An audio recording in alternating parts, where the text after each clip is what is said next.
My name is Cora Webb. I'm 36 years old. And the morning I found my father's birthday gift in the garbage, I stopped mistaking rejection for misunderstanding. It was 6:47 on a Sunday morning. I remember the exact time because I looked at the microwave clock twice, like my brain needed proof before my heart would allow itself to break. The kitchen was quiet in that ugly, ordinary way houses are after a party. Half-deflated balloons tied to the dining chair, cake crumbs still clinging to a plate by the sink, the sour smell of old coffee hanging in the air. And there, in the trash can beneath the counter, still wrapped in the brown craft paper I had folded by hand, still tied with the braided twine I'd made myself because I wanted every part of it to feel personal, was the chess set. My chess set. 5 months of work. 5 months of evenings, weekends, splinters in my fingers, sanding dust in my hair, late-night lamplight over walnut and maple. 5 months of trying to build something worthy enough that maybe, finally, my father would look at what I made and see me. It was sitting on top of coffee grounds and a banana peel. Like it was trash. Like it had always been trash. I didn't pull it out right away. I just stood there with one hand on the counter, staring into the can, like there had to be another explanation. Like maybe someone had set it there by accident. Like maybe my mother had been cleaning up and moved it for a second. Like maybe if I kept looking, the story would change. But it didn't. The braided twine was stained dark where it had touched something wet. That was when I lifted it out. It was heavier than it should have been, or maybe that was grief. I held it against my chest and looked across the kitchen toward the hallway just as I heard footsteps upstairs. Then I looked at the counter. My younger sister Nora's gift box was still there, the cheap plastic case half open. A Timex watch from Walmart. $35.99, and I knew that because the price sticker was still stuck to the side. Nora hadn't even bothered to peel it off. 20 minutes later, my father came downstairs wearing it. That is the detail people always think would make me explode, but I didn't. I poured his coffee. He sat down at the table, glanced at his wrist with a little satisfied smile, and said, "Nora has good taste. Isn't this nice?" And I heard my own voice answer, calm as anything, "Yeah, Dad, it's nice." I stayed for breakfast. That's the part that still haunts me a little.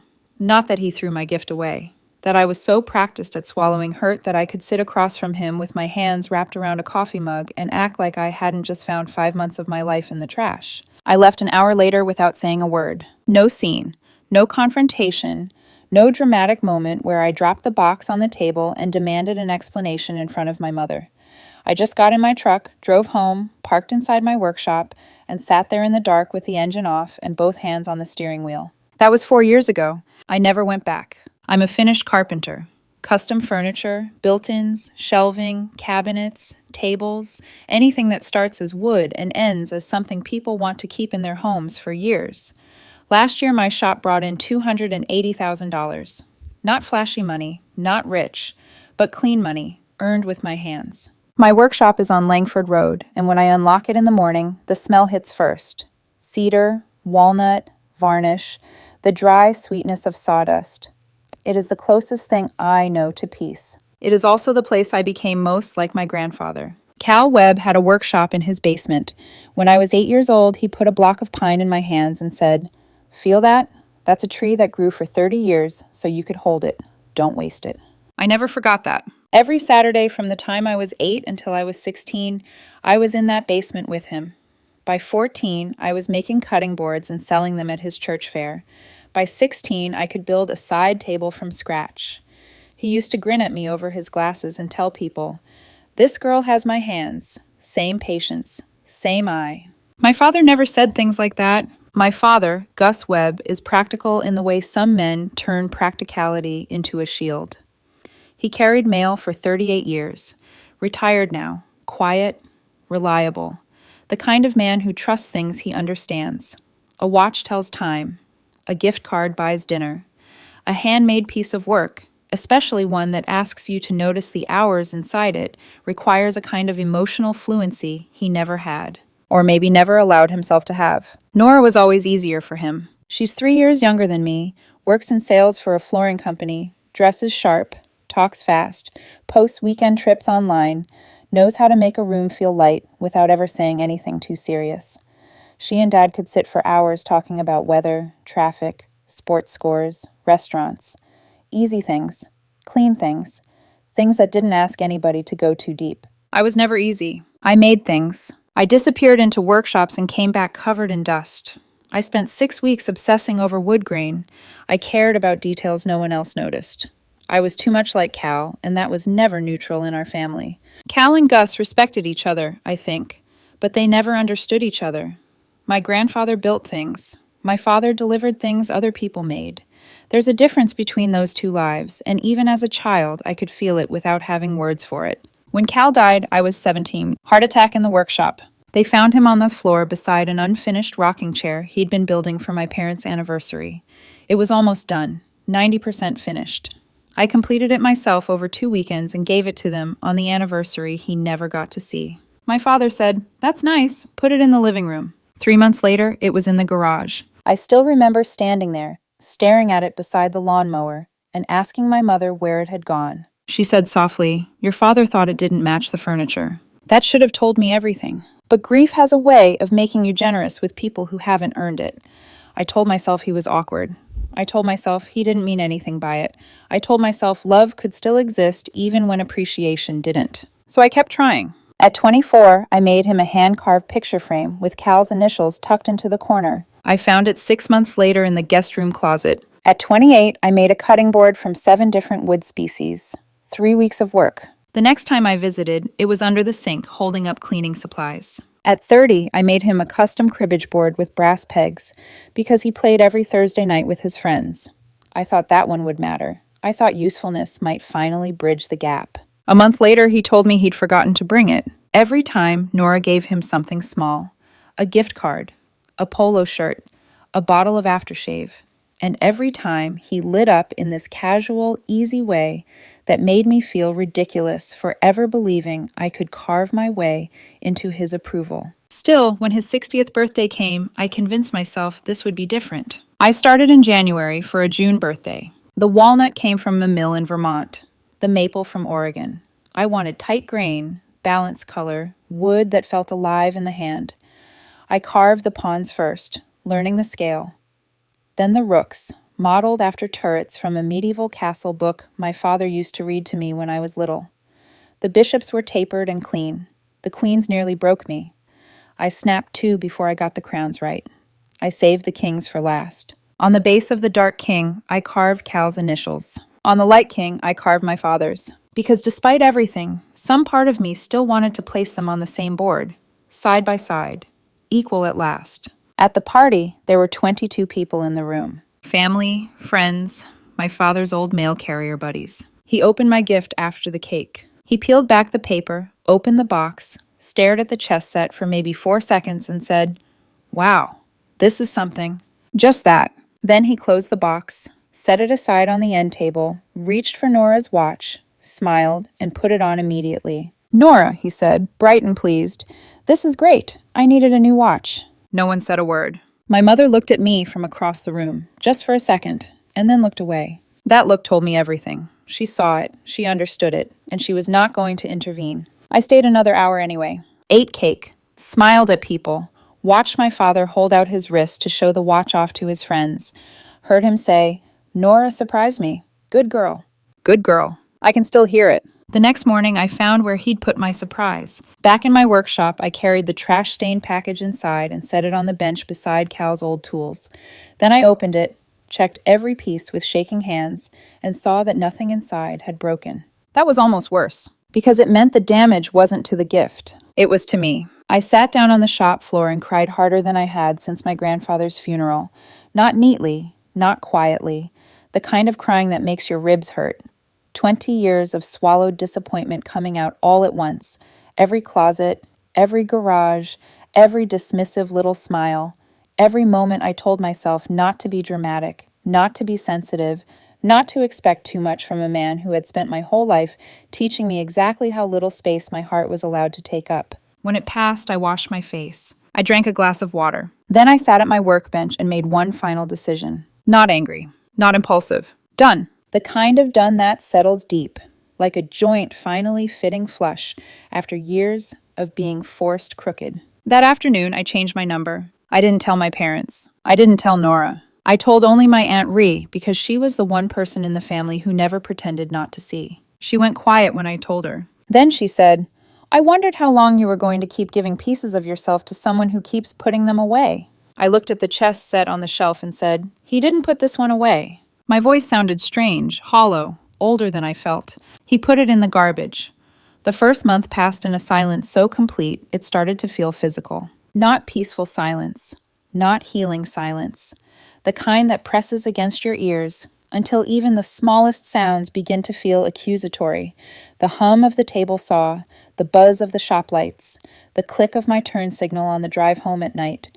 Everything sounded louder after I cut them off, as if absence had its own volume. I kept working. That was the only way I knew how to survive anything that felt too big to hold.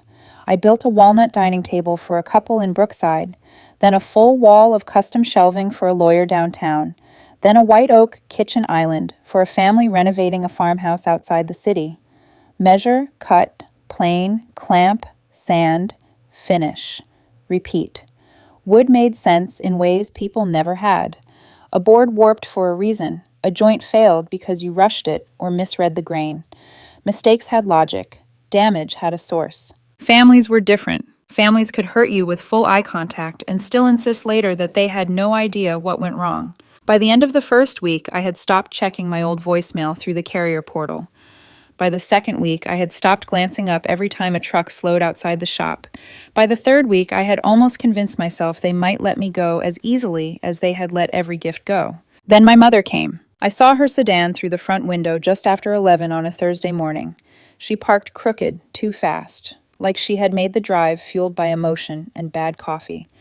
I was in the finishing room brushing sealant onto a cabinet door when I heard the first knock. Then the second. Then my name. Cora? Her voice came through the glass faintly, but not faint enough. I froze with the brush still in my hand. Cora, I know you're in there. I stood perfectly still. It felt childish and cruel for about 5 seconds. Then I remembered the look on her face across the birthday party, the quick glance away, the silence, the choice. The knocking got louder. Please open the door. I didn't move. She stayed there for 6 minutes. I know because the wall clock in the finishing room ticked like a hammer in my skull while I counted every second I didn't walk toward her. Once, she tried the handle. Once, she said my name in that breaking little voice mothers use when they want the sound of their pain to override yours. When she finally left, she slid a folded note under the door. I waited another 10 minutes before picking it up. Cora, please talk to me. Whatever happened at the party, we can fix it. I read that sentence 3 times. Whatever happened at the party, as if she hadn't been there, as if the humiliation had floated into the room from nowhere and happened to all of us equally, as if this were some vague misunderstanding instead of something precise and visible and old. I folded the note back up and dropped it in my desk drawer without answering. That night, I sat alone in the shop after closing, staring at the chess set on the shelf above Cal's tools, and thought about mothers. My mother loved me. I believe that even now. But love is not always brave. Sometimes love is quiet in all the wrong moments. Sometimes it survives by adapting to the loudest person in the house. Sometimes it becomes so practiced at smoothing things over that it starts calling damage by softer names. Miscommunication, tension, a rough patch, whatever happened. My mother had spent 37 years translating my father's emotional limitations into something easier for everyone else to swallow. He didn't mean it that way. That's just how he is. You know your father. He's not expressive. And maybe each sentence had been partly true. But taken together, over enough years, they became permission. Month 2 brought Nora. She didn't show up in person. She called the workshop landline on a Tuesday afternoon, and I answered because I thought it was a client returning a quote request. Web Custom Interiors, this is Cora. A beat of silence. Then, well, this is dramatic. I closed my eyes. Only Nora could open with a sentence like that and somehow sound injured by my boundaries. What do you want? I asked. Oh, wow, okay, nice to hear your voice too. I almost hung up right then. I should have. But some small, reckless part of me wanted to hear what version of the story they were telling themselves. Mom's freaking out, she said. She drove to your shop and you wouldn't even open the door. Dad keeps asking if anyone's talked to you. What is going on with you? With me. It was almost funny. I leaned against the workbench and stared at a row of clamps hanging on the wall. Asked Dad what he did with the chess set. The what? The birthday gift I gave him. The chess set, 32 hand-carved pieces, Walnut and maple. 5 months of work. Ask him where it is. She laughed once, short and confused. Cora, I don't know anything about a chess set. That laugh did something ugly inside me. Not because she was cruel, because she truly didn't know, which meant the most important thing I had ever made for our father had barely registered enough to become family memory. It had vanished so completely that even my own sister could say the words chess set like I might as well have been describing a lamp. He's wearing the watch I got him, though, she added. Looks good on him. There it was, simple, thoughtless, casual, not even malicious, which somehow made it worse. I said very quietly, Of course he is. What's that supposed to mean? I could hear the edge creeping into her voice now. Nora was used to being the easy daughter, the one who didn't carry emotional weather into the room, the one who never had to examine the system because the system worked beautifully for her. It means, I said, that nothing has changed. Seriously, what is your problem lately? Dad had a nice birthday. Everybody had a good time. You left early, and now you've basically disappeared. Everybody had a good time. I looked around the workshop then. The sawhorses, the stacks of lumber, Cal's old hand plane resting beside the chess set, and realized with absolute clarity that Nora had lived through the same family I had, but not the same reality. She had never once needed to prove the worth of what came naturally to her. She showed up, chatted, brought normal gifts, fit the rhythm. Dad knew what to do with her. She was comfortable, legible, safe. I was the daughter who made things he could not understand and then stood there hoping the work itself might bridge what language never could. Nora, I said, I'm going to save us both some time. If you really want to know what happened, ask Dad where he put my gift the night of his birthday. She sighed like I was exhausting. Fine, I'll ask. But you owe Mom a call. I hung up before she could say anything else. An hour later, she texted the shop number through the business line app. He says Mom probably put it away somewhere. I stared at the screen long enough for it to go dark in my hand. Then I turned the phone face down and went back to work. Month 3 was my father. That call came on a Monday morning just before 10. I almost let the machine get it, but the caller ID showed the house line, and I found myself answering on instinct before I could stop. Hello? A pause. Then his voice, low and familiar and unchanged. Cora. I hadn't heard him say my name in almost 3 months. Not in real time. Not through a machine. Not filtered through my mother. It hit me harder than I expected. Your mother says you're upset, he said. I don't understand what's going on here. Come to dinner Sunday and we'll talk. No hello. No, how are you? No, I miss you. Straight to the arrangement. The structure. The assumption that family could be restored by resuming the ritual without naming the wound. I looked at the chess set. Where is it? I asked. What? The chess set, Dad? Silence. The birthday gift I gave you. 32 hand-carved pieces. Walnut and maple. 5 months of work. Where is it? He exhaled into the phone in that irritated way he had whenever he felt cornered by a conversation he hadn't prepared for. The wooden thing? My hand tightened around the receiver. Yes, I said, the wooden thing. I think it's around here somewhere. Your mother might have put it away. There are moments when anger burns hot and fast. And then there are moments when it goes so cold it becomes precision. This was the second kind. It was in the garbage, I said. He didn't answer. At 6:47, the morning after your birthday, I came back for my jacket. I used my spare key. I walked into the kitchen and found it in the trash can. Still wrapped. Still tied. Sitting next to coffee grounds and a banana peel. Nothing. I kept going. I took it out myself, loaded it into my truck, brought it back to the shop. It's here now, right next to Grandpa Cal's tools, the only place it should have ever been. When he finally spoke, his voice was thinner. I must not have realized what it was. I laughed then, a single disbelieving sound that didn't resemble humor in the slightest. It weighed 12 pounds. Cora! It was wrapped in craft paper and braided twine, not stuffed in an Amazon box. You opened it in front of 22 people the night before. You looked right at it. I said thank you. You called it the chess thing. Another silence. And once I started, I couldn't stop. 20 years had been waiting behind my teeth for exactly one crack wide enough to come through. You know what the worst part is? I said. It's not even that one gift. It's that it wasn't new. It was the picture frame in the guest room closet, the cutting board under the sink with the cleaning supplies, the cribbage board you forgot to bring, Grandpa Cal's rocking chair in the garage after I finished it when he died. It was every single time I handed you something made with months of my life in it and watched you treat it like clutter. Now hold on. No, you hold on. That shut him up. I stood in the middle of my workshop with the cordless drill still open on the table beside me and spoke more clearly than I ever had in my life. You have spent 20 years telling me exactly how much what I do means to you. Not with words, with patterns. Nora buys you a watch from Walmart and it goes straight to your wrist. A gift card goes in your wallet. A polo shirt goes in your closet. I build something with my own hands and it ends up in storage, under the sink, in the garage, in the trash. That is not fair, he said sharply. I love both my daughters equally. There it was, the refuge people run to when facts make them uncomfortable. Love. As if love, once declared, erased every other piece of evidence. I lowered myself onto the edge of the workbench because suddenly my legs didn't feel steady. I'm sure you do love us, I said, but you do not value us equally. And that difference has shaped my entire life. The quiet on the other end changed then. It stopped sounding defensive and started sounding wounded, which would have undone me once. It didn't now. That's not what this is, he said, but softer. It is exactly what this is. I looked up at the shelf again. Walnut and maple, dark king and light king. Cal's initials and Gus's initials, facing each other forever across a board my father never bothered to keep out of the trash. I spent 340 hours on that set, I said. Do you understand me? 340. I carved the knights to look like the ones from Grandpa's old Soviet set because you once told me you missed it. I put his initials on one king and yours on the other because despite everything, I still wanted to believe I could make something that connected the two of you, connected us. My throat tightened, but I forced the words through anyway. And you threw it away. I heard him breathe in, then out. When he spoke again, there was something unfamiliar in his tone.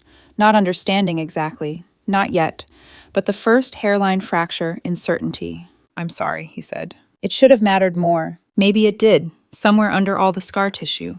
But in the moment, it felt small compared to the size of what had already happened. I know you didn't mean to hurt me, I said. That's part of the problem. You never meant to. You just kept doing it. Cora!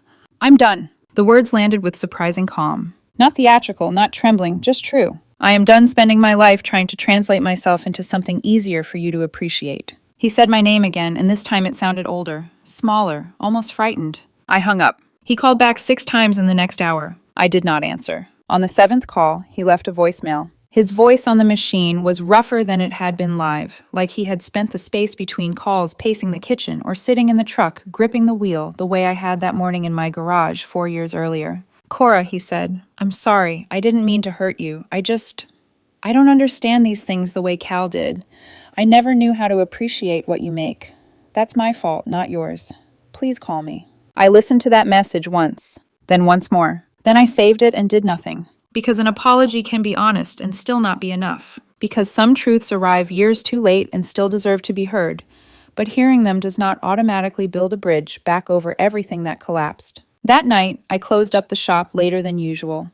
The sun had already gone down, and the windows had turned black with my reflection when I switched off the main lights. Only one lamp remained on, the one above the shelf. It cast a warm circle over the chess set and the row of old tools beneath it.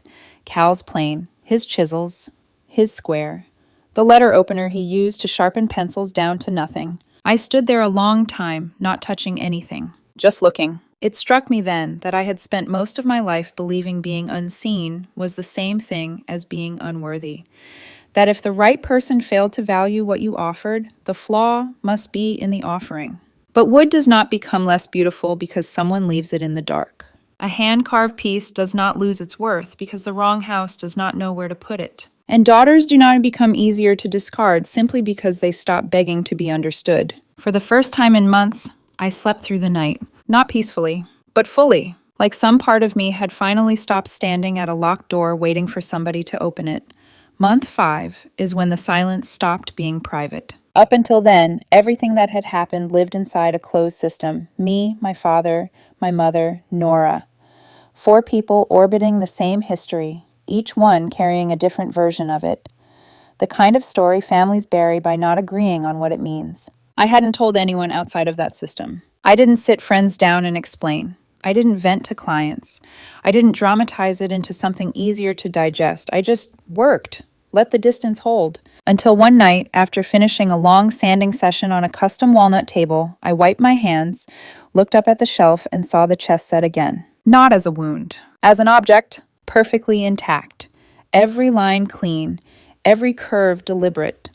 32 pieces that had taken me 5 months to make, sitting in a place where they were finally safe. And for the first time, I felt something shift. Not anger, clarity. I grabbed my phone. I took a photo. No staging, no filters, just the set resting on the shelf, Cal's tools beneath it, the warm light from the lamp catching the grain in the wood, so it almost looked alive. Then I wrote a caption. Not long, not dramatic. Just the truth. 340 hours, 32 hand-carved pieces, made for someone who threw it away without opening it. Now it lives where it's valued. I stared at it for a minute. Then I posted it. I didn't expect anything. Maybe a few likes from past clients. A comment or two from other woodworkers. Something small, contained, appropriate for what I had shared. By the time I woke up the next morning, it had 1,200 likes. By noon, 3,000. By the end of the day, over 4,000. Comments from people I didn't know. Hundreds of them.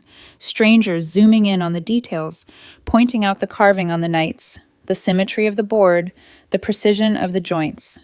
People writing things like this belongs in a museum, and whoever threw this away doesn't deserve you, and this is the kind of work that outlives people. I sat at my workbench reading them, one after another, feeling something unfamiliar settle into my chest. Not validation. Not exactly. Recognition. The kind I had spent 20 years trying to earn from one man, arriving all at once from people who had no reason to give it to me, except that they could see what was right in front of them. 2 days later, a furniture magazine reposted it. 3 days after that, I had 3 new commission requests sitting in my inbox, one from a restaurant owner, one from a couple renovating a historic home, one from a collector asking if I would consider making a custom heirloom set similar to the one in the photo. $18,000 in new work. From a single post. I should have felt vindicated. Instead, I felt quiet, because none of it changed the past. It didn't rewrite the moment in the kitchen.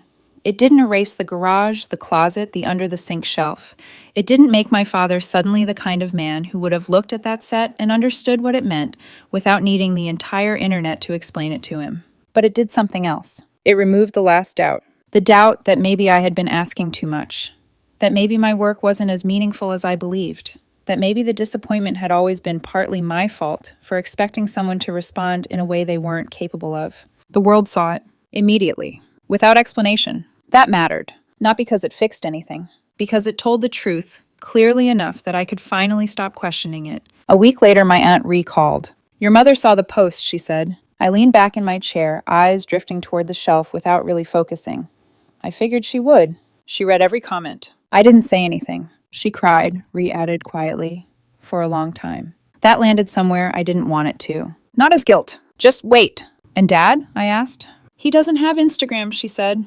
But someone showed him. Who? Ed. Of course it was Ed, one of the same men who had stood in that living room, watching my father strap on a $35 watch while my gift sat unopened beside him. Ree continued. He called your dad after he saw it, said, "Gus, your daughter posted about a chess set you threw in the garbage. Everybody's sharing it. You need to call her." I closed my eyes for a second. Public now. Not just a private failure between father and daughter. A visible one. A story with witnesses. How did he take it? I asked. A pause. Not well, she said.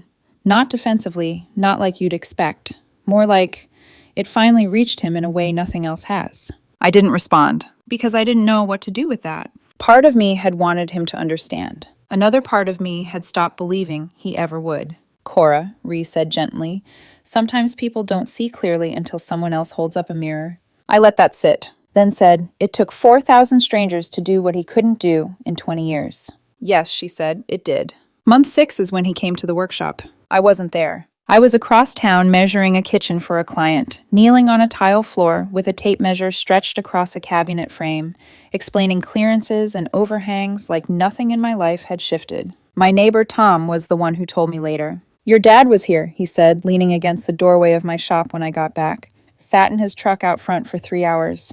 3 hours. The number hit me the way measurements always do, instinctively translated into weight. 3 hours of sitting, waiting, not knocking, not forcing the door, just staying. He left before you got back, Tom added, but he put something on your door. I turned. There it was. A folded envelope taped carefully at eye level, my name written across the front in handwriting I recognized immediately, even though it looked different somehow. Less steady. The lines slightly uneven, like the hand that wrote it didn't fully trust itself. I stood there for a moment without touching it, Then I peeled it off and opened it right there in the parking lot. 4 pages. I didn't make it past the first paragraph before I had to sit down on the low concrete step outside the door. He wrote about California. Not the version of Cal I knew. His version. He wrote about growing up with a father who could build anything and never understanding why it mattered so much. About feeling small next to a man whose hands turned raw materials into something finished, something permanent, something other people admired. He wrote about trying to connect and failing, about choosing a life that made sense to him. Steady work, clear tasks, things you could measure and complete without needing to interpret them. Then he wrote about me, about watching me become everything Cal had been, about not knowing how to talk to that version of his own daughter. One sentence stopped me cold. I put your things away because looking at them reminded me that you had something I never did, and I didn't know how to sit with that without feeling like I had already failed you. I read it again, slower. Then I kept going. He wrote about Nora, how her gifts made sense, how they were simple, direct, easy to receive without asking anything of him except appreciation he already understood how to show. Then, your gifts were different. They asked me to feel something I didn't know how to name, to see something I didn't know how to see, and instead of trying, I avoided them, every time. My hands tightened on the paper, because for the first time, he wasn't describing behavior. He was describing himself. And then I reached the part about the chess set. I didn't throw it away because I didn't care. I stopped breathing. I took it out after everyone left. I opened it again. I saw the knights. I saw your grandfather's initials. I saw mine. And I felt ashamed in a way I don't have the words for. It was the most beautiful thing anyone has ever given me, and I didn't know how to hold something that valuable without feeling like I would ruin it the way I've ruined everything else between us. My vision blurred. I blinked hard and kept reading. So I put it in the garbage because I couldn't stand to look at it and see what I should have been able to be for you. The words sat there on the page. Heavy, uncomfortable, true in a way that didn't soften anything, but somehow made it deeper. More complicated, more human. He went on, I am wearing Nora's watch right now. The battery died last month. I haven't replaced it. Taking it off feels like admitting what I already know. I chose what was easy over what was real, over and over again, for 20 years. I closed my eyes. For a second, I wasn't in the parking lot anymore. I was back in that kitchen, back in that moment. But now there was something else layered over it. Not justification, not forgiveness, understanding. And understanding is dangerous, because it tempts you to reopen doors you worked very hard to close. The last page was shorter, his handwriting more uneven. I don't deserve your forgiveness, but I needed to tell you the truth. You are Cal's hands.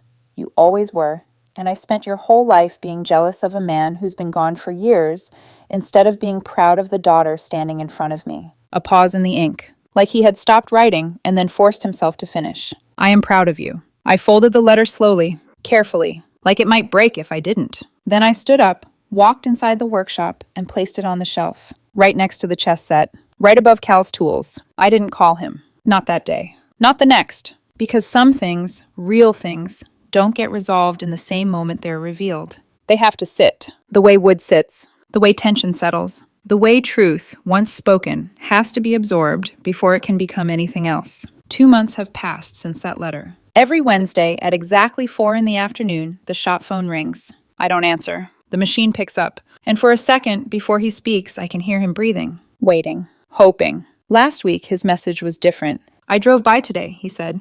The lights were on. I almost came in. I didn't. I figured you'd tell me when I could. A pause. I was glad the lights were on. I stood there after the message ended, staring at the phone. Then I looked at the shelf. The chess set. The letter. The tools. All of it exactly where it belonged. For the first time in my life, I wasn't the one waiting. The strange thing about truth is that it doesn't arrive like closure. It arrives like weight. It settles into places you thought were already finished and quietly rearranges them. Not enough to undo what happened, but enough that you can no longer look at it the same way. I read my father's letter again that night. Then again the next morning. By the third time, I wasn't reading it for information anymore. I knew every sentence, every pause in the ink, every place where the handwriting shifted like his hand had trembled. I was reading it to understand what to do with it, because understanding him didn't mean forgiving him. And forgiving him didn't mean letting him back into my life. Those were 3 different things. I think that's where most people get it wrong. They treat forgiveness like a door you either open or close. Like once you understand why someone hurt you, the only natural next step is to invite them back in. But understanding is not the same thing as access. And love, even real love, is not the same thing as trust. For 20 years, I had offered both without being asked. Now I had to decide if I wanted to offer either again. The workshop felt different after the letter, not because anything in it had changed. The same boards leaned against the same walls. The same tools rested where I'd left them. The same projects waited in various stages of becoming. But I moved through it differently, slower, more aware. Like I was finally inhabiting a life I had built, instead of using it as a place to recover from one that never quite held me the way I needed it to. The chess set stayed on the shelf. I didn't move it. I didn't package it. I didn't try to sell it or replicate it. It wasn't inventory. It wasn't a product. It was a line, a boundary made visible. On Wednesday at 4, the phone rang again. I was standing at this bench, marking out cuts for a cabinet door, pencil steady in my hand. I let it ring. The machine picked up, breathing. Then, it's me. A pause. I know you know that. Another pause, longer this time. I read your post again today. Ed showed it to me on his phone. I didn't understand it the first time, not really. I saw it, but I didn't see it. His voice caught slightly, like the admission had edges. I do now. I set the pencil down. Not to answer, just to listen. I'm not calling to ask you to come to dinner, he said, or to come home. I think I finally understand that you don't owe me that. That word, oh. It hung in the air between us, even through the machine. He exhaled slowly. I wanted you to know I'm trying to learn how to see what you make, even if I'm late to it. Silence. Then softer. I drove by again today. The lights were on. I stayed in the truck. I didn't come in. A faint sound. Maybe his hand brushing against the receiver. Maybe nothing.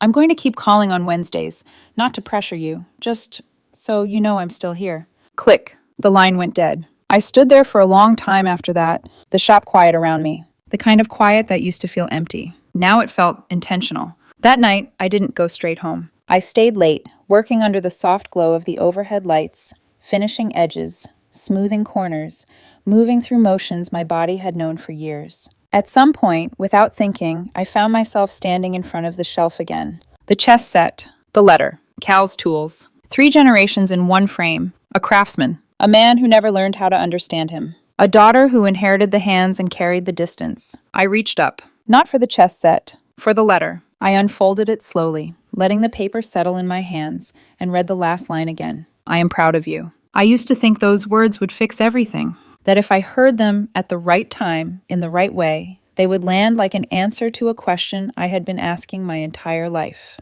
They didn't. They landed like truth. Late. Real. Insufficient. And still not nothing. I folded the letter again and set it back down. Then I did something small. So small it would have meant nothing to anyone watching. But it meant something to me. I moved the letter, just a few inches, closer to the chess set. Not touching. Not merged.